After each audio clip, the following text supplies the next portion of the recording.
السلام عليكم ورحمة الله وبركاته. رب اشرح لي صدري ويسر لي أمري واحلل عقدة من لساني يفقه قولي.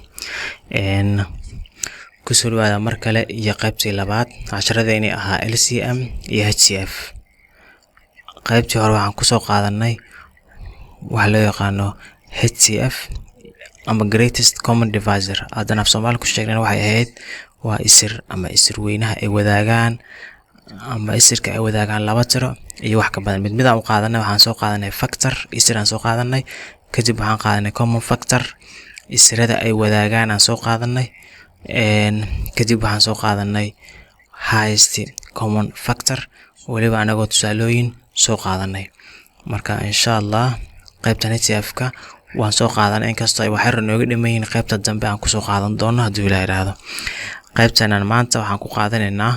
waxa loo yaqaano LCM waan kala dhigdhigi doonaa waxaan kala qaadi doonaa multiple dhufsane common multiple dhufsanaha ay wadaagaan laba tiro iyo wax ka badan least common multiple dhufsaneeraha ay wadaagaan laba tiro iyo wax ka badan intaanan qaybtan u guda gelin oo LCM-ka insha Allah gudaha u gali doonaa waxaan rajeynayaa in aad wax badan ka faa'iido doonto fahmin doonto haddii Ilaahay yiraahdo intaanan u galin LCM waxaan ka hormarinaynaa waxa loo yaqaano prime number tiro mutaxan iyo composite number oo tiro farcan ah labadooda maxay yihiin maxaa loo kala yaqaanaa kadib waxaan baran doonaa haddii Ilaahay yiraahdo prime factor iyo prime factorization labadooda ayadana maxay kala yihiin gudahan u gali doonaa haddii Ilaahay yiraahdo okay qaybtan waxaan ku baranaynaa haddii Ilaahay yiraahdo waxa loo yaqaano prime number iyo composite number maxay kala yihiin labadooda prime number waa tiro mutaxan composite numberna waa tiro farcan tiro mutaxan iyo tiro farcan maxay kala yihiin tirooyinka waxa loo qaybiyaa tiro mutaxan iyo tiro farcan maxaa laga kala wadaa tiro mutaxan marka aan ku hormarno oo kale tiro mutaxan meesha waxa noogu qoran haddii aan aqrino waa tirada leh laba isir oo kaliya hal iyo tirada lafteed maxaa loola jeedaa tusaalahan aan soo qaato number 5 oo kala hadaan soo qaato number 5 laba tiro hadii isku dhufto 5 isiinaysa waa hal lagu dhuftay 5 hadii si kale aan u dhigo 5 waxay u qaybsami kartaa hal iyo 5 ay u qaybsami kartaa numberka hal uu qaybsami karaa ama 5 iyada isku qaybsami kartaa marka 7 waxay ka timaadaa hal lagu dhuftay 5 sorry hal lagu dhuftay 7 marka 7 micnaheedu waxay tahay 7 waxay u qaybsami kartaa hal iyada isku qaybsami kartaa iyo hal ay u qaybsami kartaa marka labada tiro ay u qaybsami kartaa hadii si kale loo dhigana 7 waxay leedahay laba isir oo hal iyo 7 marka tiro mutaxan waxaan dhahaynaa waa tirooyinka labada isir leh kaliya waa number 1 iyo tiradii ayadii lafteeda marka number mutaxan ama tiro mutaxan waxay u qaybsami kartaa hal iyo iyadii ayaa la isku qaybin karaa marka numberada la kala sifooyinkan ayaa waxaan dhahaynaa waa tiro mutaxan waxa loo yaqaan af Carabi loo yaqaan cadad awali tusaale waxaan soo qaadanay number 2 waxay ka timaadaa hal lagu dhuftay 2 3 ayadana waxaa loo qori karaa hal lagu dhuftay 3 number 5 waxaa loo qori karaa hal lagu dhuftay 5 7 waxaa loo qori karaa hal lagu dhuftay 7 marka tirooyinkaasi oo loo qori karo isku dhufashada hal iyo tirada lafteeda ayaa waxaan dhahaynaa waa tirooyin mutaxan qaar ka mid ah tirooyinka mutaxan waxaa ka mid ah tiro mutaxan waxay ka bilaabataa number 2 ay ka bilaabataa kor aan uga soconaynaa 2 ka bilow ilaa iyo kor u soco waxaa ka fiirinaysaa kaliya numberka inuu qaybsami karo hal iyo isaga isku qaybsami karo waa hal iyo numberka inuu isaga isku qaybsamo halna uu qaybsamo marka tirooyinka mutaxan waxaan dhahaynaa waxa ugu horeeya 2 3 waxa ku xiga 5 waxa ku xiga 7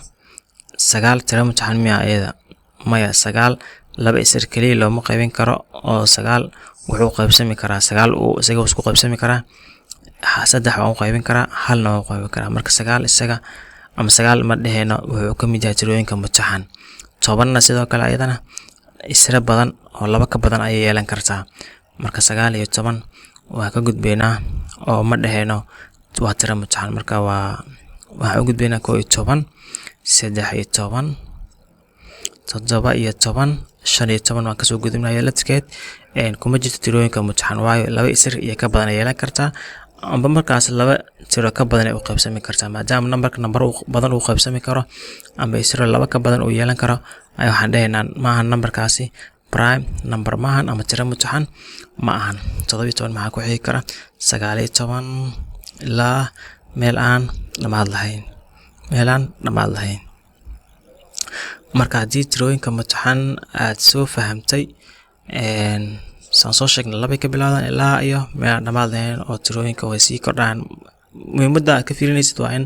numberka isaga uu isku qaybsamo iyo hal uu qaybsamo kaliya. marka haddii aad fahamtay waxaad soo qortaa 1 ilaa iyo 100 tirooyinka mutaxan ee u dhaxeeya. soo qor tirooyinka mutaxan 1 ilaa iyo 100 ku jiri kara. tirooyinka mutaxan ee ku jira 1 ilaa iyo 100. hadda qayb kamid anaga soo sheegnay 2 3 5 7 kor uga soco ilaa laga gaaro 100. waxaan filayaa inaad fahamtay waan ka gudbaynaa haddii la yiraahdo.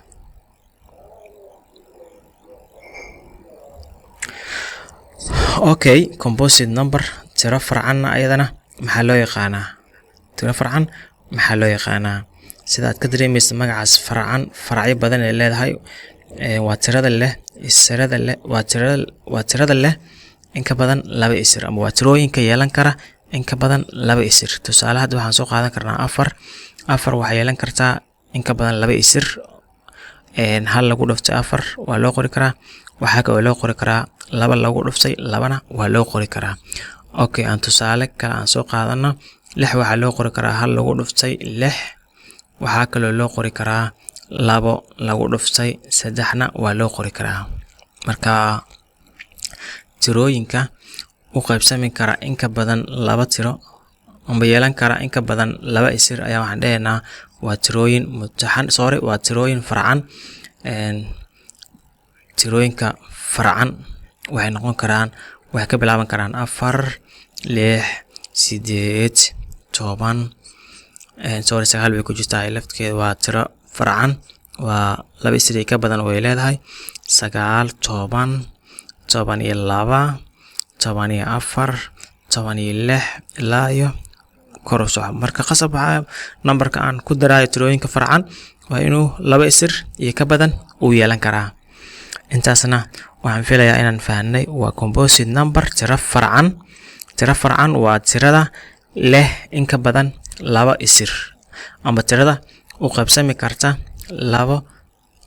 number iyo ka badan. taas waxaan dhahaynaa waa tiro farcan. haddaba haddii intaan aad fahantay oo composite number ama tiro farcan aad fahantay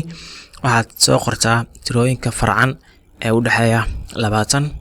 ilaa iyo 40. haddaba soo qor tirooyinka farcan ee u dhaxeeya 20 ilaa iyo 40. okay, qaybtan waxaan ku baranaynaa waxa loo yaqaano prime factor isir mutaxan. haddaan dib ugu laabano oo kale isirada numberka ama isirada tirada waxaan dhihi jirnay waa numberka tirooyinka u qaybsami karo ayaa ahaa isiradiisa. marka tusaale hadda fiiri waa isir laga helo astaamaha tirada mutaxan. marka numberka isiradiisa la taxo isirada yeelan kara astaamaha tirada mutaxan ayaa waxaan dhahaynaa waa isir mutaxan. tusaalahan ila fiiri isirada 6 waa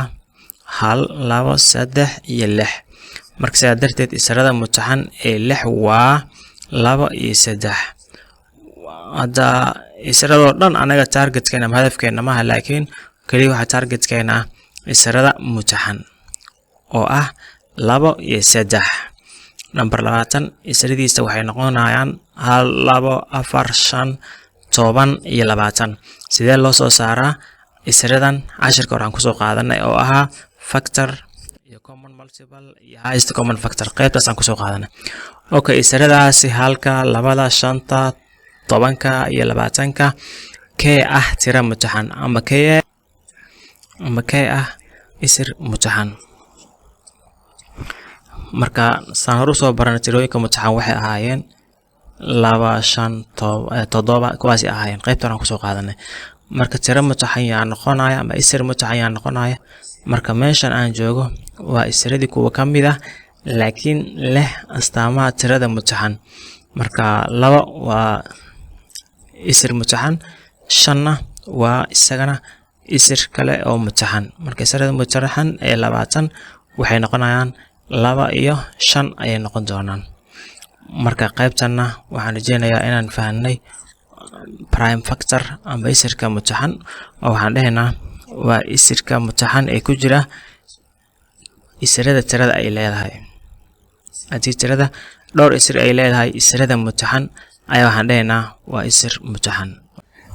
markana waxaan arkaynaa prime factorization isiraynta mutaxan number walba waxa uu yeelan karaa amba waxa uu qormi karaa isku dhufashada tirooyin mutaxan okay tusaalooyin badan soo qaadan doonaa tusaalahan labadan dib ugu imaan doonaa tusaalahan 6 waxa loo qori karaa 2 lagu dhuftay 3 marka sidaa darteed 2na waa tiro mutaxan 3na waa tiro mutaxan marka waxaan dhahaynaa tirooyinka mutaxan ee number 6 waa 2 iyo 6 aan leenahay waa waa 2 iyo 3 marka waa tirooyinka mutaxan uu leeyahay number 6 isirka mutaxan waxaan ku raadin karaa qaab noocan oo kala ah ama hadii kale waxaan ku raadin karaa qaab noocan aan ku raadin karaa maxay ku kala duwan yihiin waan arki doonaa oo ka number kala fudud aan ku tijaabinaynaa number kala soo qaadanaynaa numberkan dib ugu soo laaban doonaa insha Allah markan waxaan qaadanaynaa number 12 waxaan soo saaraynaa isiradiisa mutaxan aan soo saaraynaa tumilaba waxa loo qori karaa 2 lagu dhuftay 6 6da waa si furfurmaysaa maadaama ay tahay tiro farcan waxay u sii qormaysaa 2 lagu dhuftay 3 marka sidaa darteed waxaan leeyahay tirooyinka mutaxan ee 12 loo qori karo waxay yihiin waa 2 kale iyo 3 2 ku dhuf waa 4 3 ku dhuf marka waxaan leenahay 2 lagu dhuftay lagu sii dhuftay 3 waa 12 marka tirooyinka mutaxan number walba waxa loo raadin karaa waxa la raadin karaa isiradiisa mutaxan iyadoo la isticmaalayo isiraynta mutaxan iyadoo la isticmaalayo marka 12 numberadaas la isku dhuftay oo 2 iyo 3 oo dhamaantood ba ah tirooyin mutaxan oo la isku dhuftay ay ka timaadaa okay marka xogaa waxaan rajeynayaa inaad ka fahamteen insha Allah tusaalahan kala qaadanaynaa kaasaan si fiican ugu fahmi doonaa haduu Ilaahay yiraahdo okay 16 ayadana maxaa loo qori karaa 16 waxa loo qori karaa 2 lagu dhuftay 8 2 waa tiro mutaxan laakiin 8 waa tiro farcan ayada waan si furfuri karaa oo waxaan u sii kala furfuri karaa 2 lagu dhuftay 4 aan dhigi karaa marka 8 2 waa lagu dhuftay 4 2 lagu dhuftay 4 2 lagu dhuftay 4 waa 8 4 natrikeed waa si furfuri karaa waxaan u qori karaa 2 lagu dhuftay 2 sidaa darteed tirooyinka mutaxan ee aan si faracmin ay waxay noqonayaan tirooyinka mutaxan ee uu leeyahay number 16 labadan lagama sii faracmin labadan lagama sii faracmin labadan lagama sii faracmin oo 16 waxay la mid tahay dhaynaa 2 lagu dhuftay 2 lagu dhuftay 2 lagu dhuftay 2 marka waa taas tan iyo tan iyo tan 2 lagu dhuf waa 4 4 lagu dhufana waa 8 8 lagu dhufana 16 marka 16 tirooyinkan labada ah waa dhamaan waa tirooyin mutaxan marka prime factorization waa isiraynta mutaxan oo waxaan raadinay tirooyin hadii la isku dhufto oo waa tirooyin mutaxan oo hadii la isku dhufto tiro marka na siinayo sidan oo kalena waa loo soo saari karaa waxaan dhahaynaa 16 intaan qoro ayaan xariiqaya kadib waxaan u qaybinayaa isirada mutaxan ee numberkaas qaybin karaa u qaybinaynaa meesha waxaan ku qoranayaa tirooyinka mutaxan tirooyinka mutaxan waxay ahaayeen 2 3 5 7 sidaas ay u soconaayeen marka 16 isirka mutaxan ee ugu horeeya uu qaybsami kara waa 2 16 2 ay qaybin kartaa waa 8 sidoo kale labadan wali si wadaya kulama 2 loo qaybin karo numberka labadan dhigaya 8 2 u qaybi waa 4 4 2 u sii qaybsami kartaa 2 u qaybi waa 2 laba u qaybsami kartaa u saar waa hal marka kuwana waxay noqonayaan 2 ku dhufo 4 4 2 ku dhufo 8 8 2 ku dhufo 16 marka tirooyinkana waxaan dhehnaa amba tirada ama tirooyinka mutaxan ee 16 waa 2 oo 4 jeer la isku dhuftay marka waxaan filayaa wax una ka fahmay intana aan ku soo laabano tiradeena 24 ka ahayd tiradeena aan ku soo laabano 24 ka ahayd 24 hadii aan qorno waxa loo qori karaa waxa laba tiro isku dhufta 24 siin karto waxay noqon kartaa waa 4 lagu dhuftay 6 okay meeshan ma ugu tagay mid walba way sii furfurmi kartaa oo waan sii furfuraa ilaa numberkii aan awood u yeelan inuu sii furfurmo marka 6 waxaan ku heli karaa 2 lagu dhuftay 3 4na tira hadii la isku dhufto 4na siinaysan waa 2 lagu dhuftay 2 marka tirooyinkaas meesha ay ku egyihiin ayagu ma sii furfurmayaan maadaama dhamaantood qaybtaas hoose ay tahay tirooyinka mutaxan 24 waa 2 lagu dhuftay 2 lagu dhuftay 2 lagu dhuftay 3 waxaan tahay labadan wax kala maahan waa tirooyinkan aan faracyada sii lahayn oo aan xididada ka sii faracmin marka waxaan leenahay 2 lagu dhuftay 2 waa 4 4 lagu dhuftay 3 waa 8 8 lagu dhuftay 3na waa 24 marka qaybtan 24 ku qoran meeshan waxa ku qoran waxay yihiin tirooyinka mutaxan ee u qaybsami kara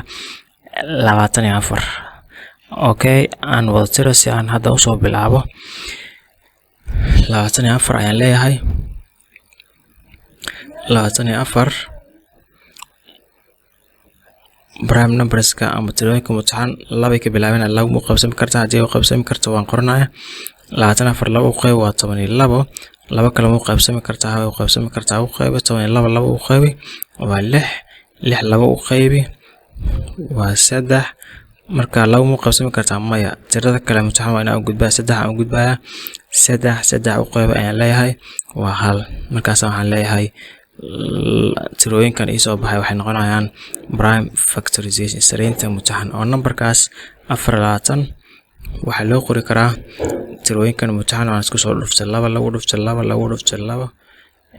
aan 3 ku soo dhuftay 2 lagu ku dhufo 4 4 lagu ku dhufo 8 8 3 ku dhufo waa 24 waxaan rajeynayaa in aan fahnay prime factorization waxa loo yaqaan oo ah sareynta mutaxan iyadana intaas aan ugu soconaynaa okay marka intaas aan soo fahamno ay waxa u gudbeynaa waxa loo yaqaano LCM ashirkeena dulucdiisa maanta halkan ka bilaabanaysa LCM sida caadiga ahayd ayadana qayb aan kala jareynaa marka ugu horeysa waxaan arkaynaa waxa loo yaqaano multiple oo dhufsane waxa loo yaqaanaa waxaan ku dari doonaa common multiple dhufsanaha ay wadaagaan laba tiro ee ka badan least common multiple dhufsanaha ama dhufsanayaraha ay wadaagaan laba tiro ee ka badan okay intaasaan arki doonaa ku bilaabno dhufsane meesha waxaan ugu qoran hadii aynu isku dhufano laba tiro ama ka badan waxaynu helaynaa tarantooda ama isku dhufashadooda helaynaa oo loo yaqaano dhufsane 8 waa dhufsanaha 2 iyo 4 okay meeshan aan ku muujiyo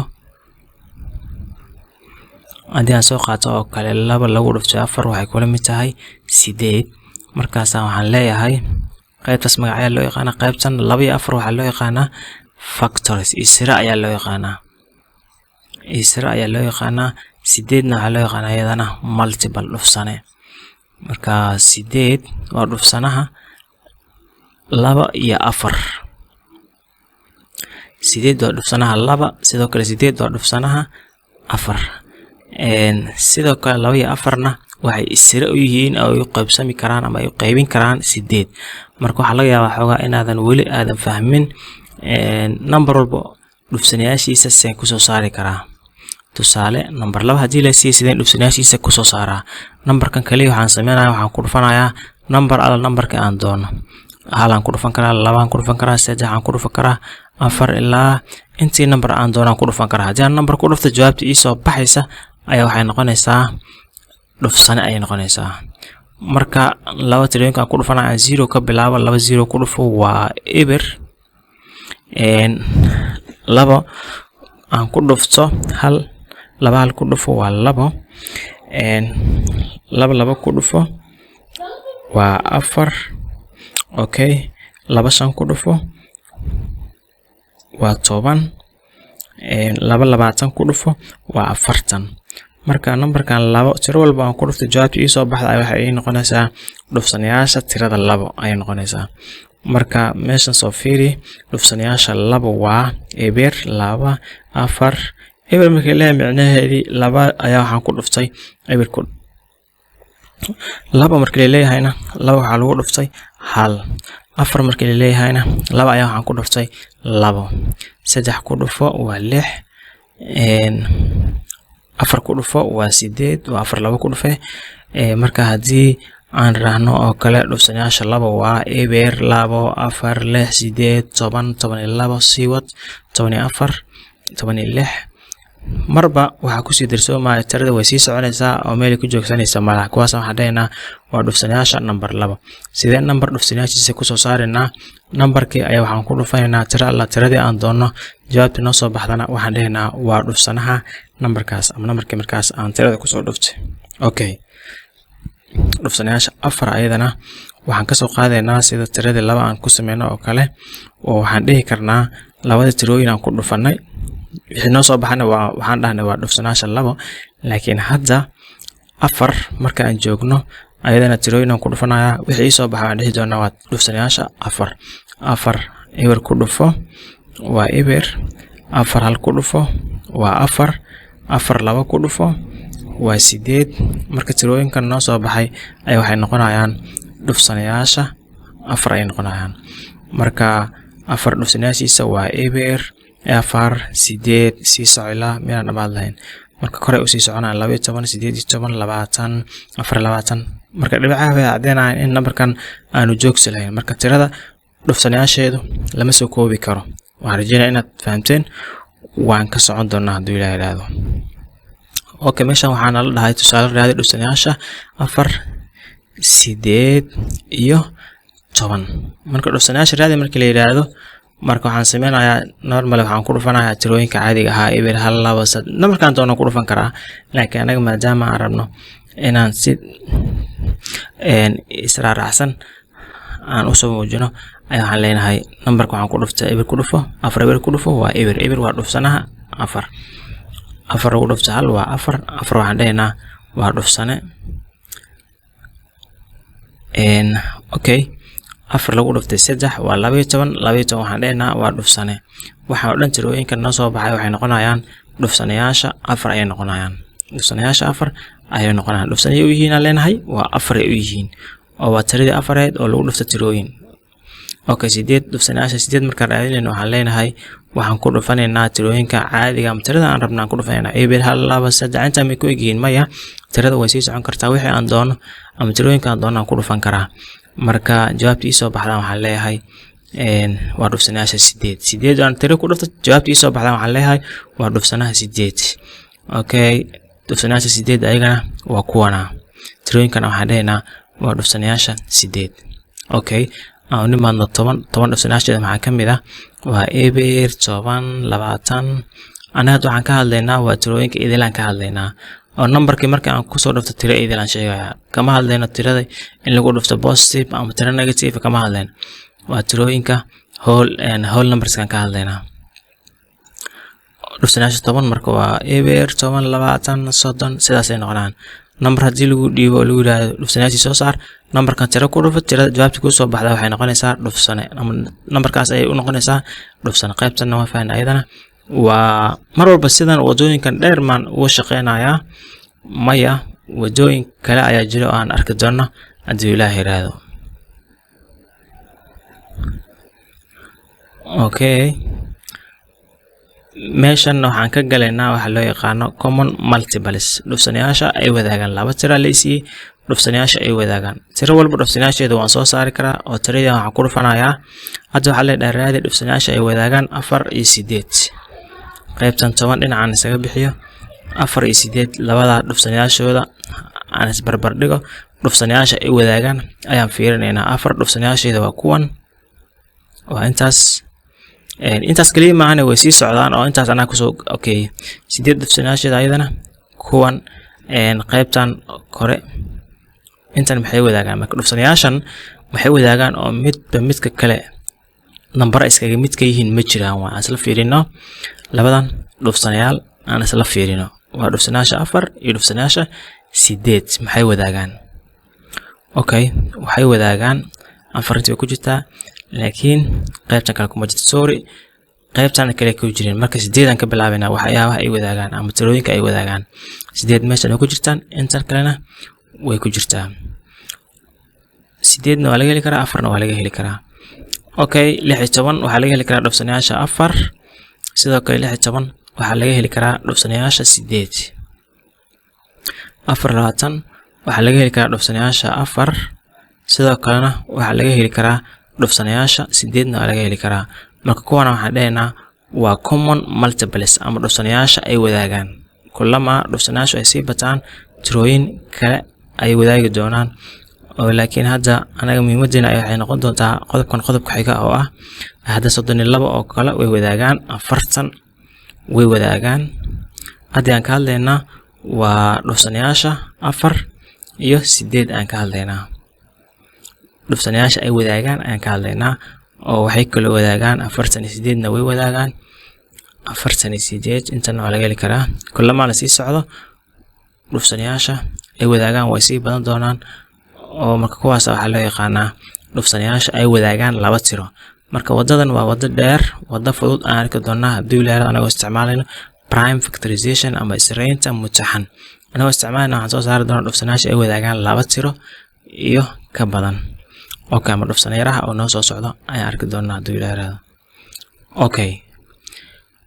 intana waxaan arkaynaa markana dhufsanayaasha ay wadaageen laba tiro ka ugu yar ayaa markaan aan diirada saareynaa. waa isla tusaalihii oo 4 iyo 8 oo dhufsanayaashiisa ku soo saarnay. markaan raadi dhufsanayaasha ay wadaagaan tirooyinka 4 iyo 8 dhufsanayaasha ay wadaageen waxay ahaayeen okay 4 iyo 8 iyo 8 way wadaageen 16 iyo 16. sorry 16 waa taas 24 iyo 24 way wadaagaan 32 iyo 32 way wadaagaan 40 iyo 40 way wadaagaan sii soco. marka anaga kan ugu yar ayaan hadda hadafkeenu yahay kan ugu yar oo labadooda ama dhufsanayaasha labadan 4 iyo 8 ay wadaagaan ee ugu yar wuxuu noqon karaa waa 8 aan dheena. tirada ay wadaagaan ta ugu yar ay waxay noqon kartaa 8. marka dhufsanayaasha ay wadaagaan waxaan dheena waa 8. laba tiro dhufsanayaashooda numberka ugu yar oo ay wadaagaan ay waxaan dheena waa dhufsanayaasha ay wadaagaan. okay, hadii mar walba aan sidan u qoro 4 lagu dhufto hal aan soo raadiyo dhufsanayaasha tiro walba, marka waa wada dheer si fudud aan ku soo saari doonaa. okay, qaybtan waxaan ku arki doonaa haddii la yiraahdo iyadoo la raadinayo LCM iyo HCF iyadoo la isticmaalayo prime factorization israynta mutaxan iyadoo la isticmaalayo. okay,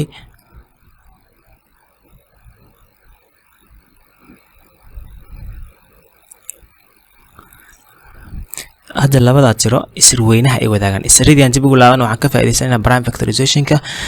israda ay wadaagaan labadan tiro waa 12. marka wadadan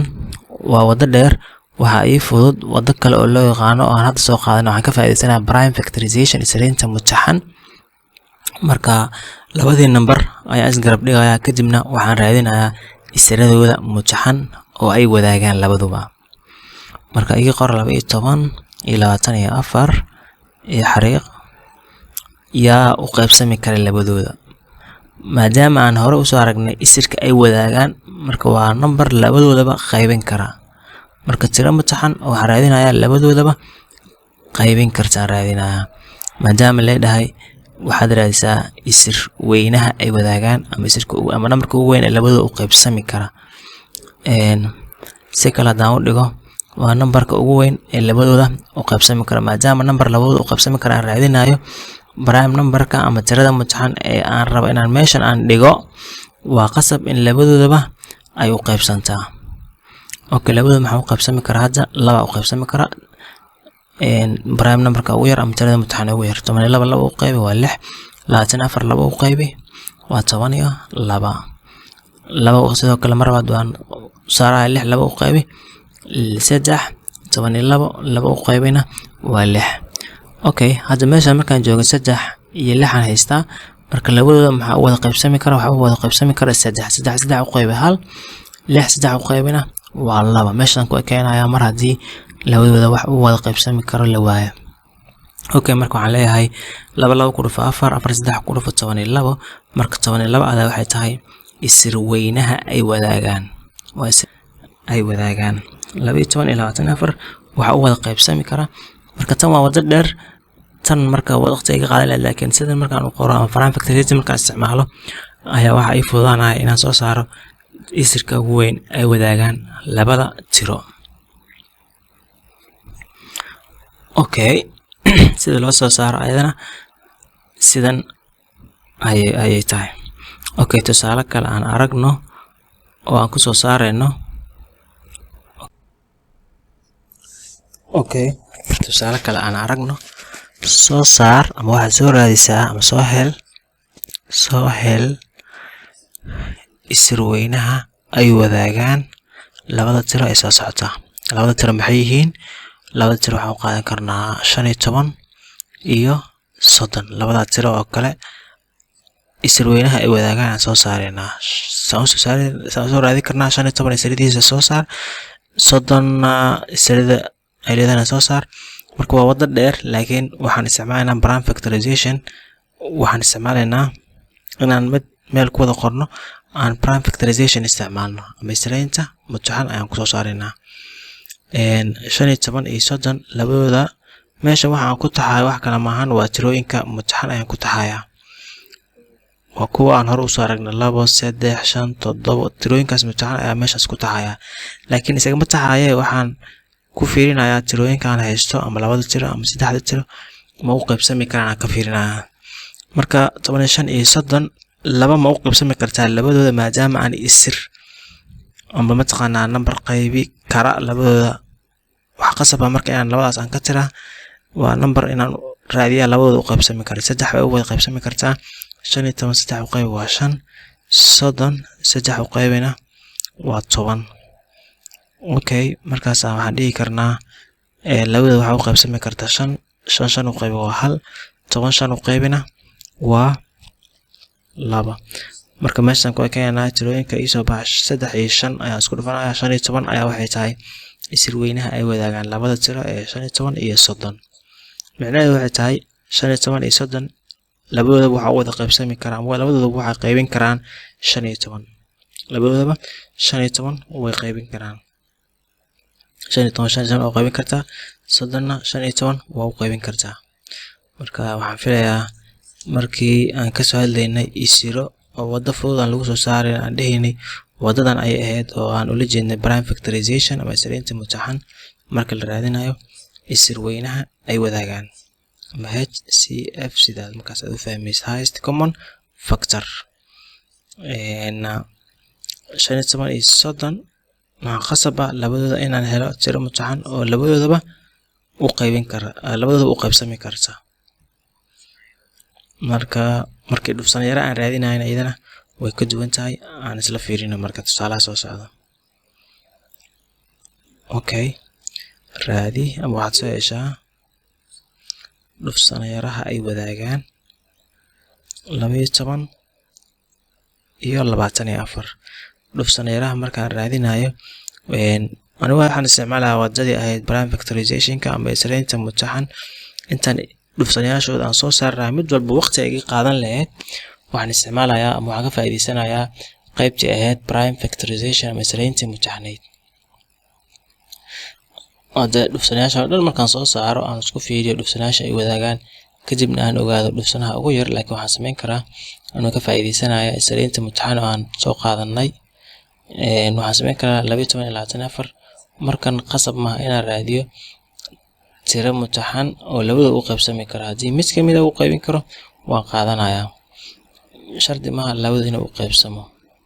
marka hadoo kale waxaan saarayaa labo marka 12 u qaybiyo waa 6 24 labo u qaybi waa 12 labo kale u saar 6 labo u qaybi waa 3 12 labo u qaybina waa 6 hadda labadooda qasab ma inaan 3 wada saaro labadooda ay wada qaybsami karaan laakiin labadan ku socon kara waxaan leeyahay 6 ay labo qaybsami karto labadan saara 6 labo u qaybi waa 3 3 labo ma qaybin karto ka soo daji hadda marka 3 ayaan gudbaya maadaama laba inuu qaybsami kan labadooda 3 u qaybi waa 1 3 u qaybina waa hal kale markaas waxaan leeyahay laba lagu dhuftay labo waa 4 labo lagu dhuftay waa 8 3 ku dhufana waa 24 marka 24 tana waxay tahay dhufsanayaraha ay wadaagaan labada number ee kala ah 12 iyo 24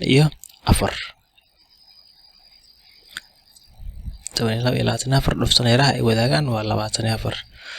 marka hadii aan soo tixi lahaa oo dhufsanayaashooda mid walba dhufsanayaashiisa aan soo tixi lahaa waxay soo bixi lahayd 24 inay tahay dhufsanaha ama dhufsanayaraha ay wadaagaan ama dhufsanaha ugu yar ee labadooda ay wadaagi lahaayeen hadaan tax 12 lagu dhuftay eber waa 12 sorry waa eber 12 lagu dhuftay hal waa 12 lagu dhuftay waa 12 lagu dhuftay labo waa 24 lagu dhuftay 3 waa 36 marka waa sii wadi karaa laakiin inta ay jooji okay aan u nimaadno 24 ayadana waxaan leenahay 24 lagu dhuftay eber waa eber 24 lagu dhuftay hal waa 24 lagu dhuftay labo waa 48 okay markaas waxaan leeyahay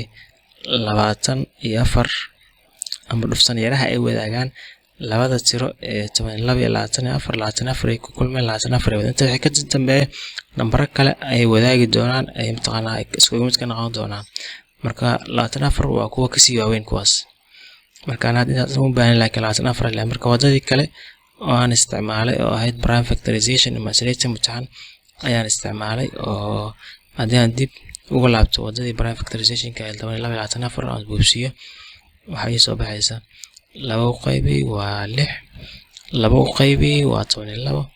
labo kala u saar waa 3 labo qaybi waa 6 labo kala u saar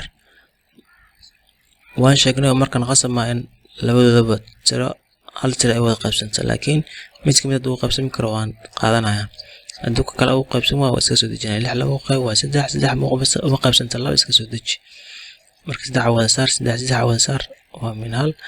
marka waxaan leeyahay 2 ku dhufo 4 2 ku dhufo 8 3 ku dhufo 20 iyo 4 inta hadii ka badan tirada 3 god ay noqoto sidan oo kale ayaan sameynaynaa marka 24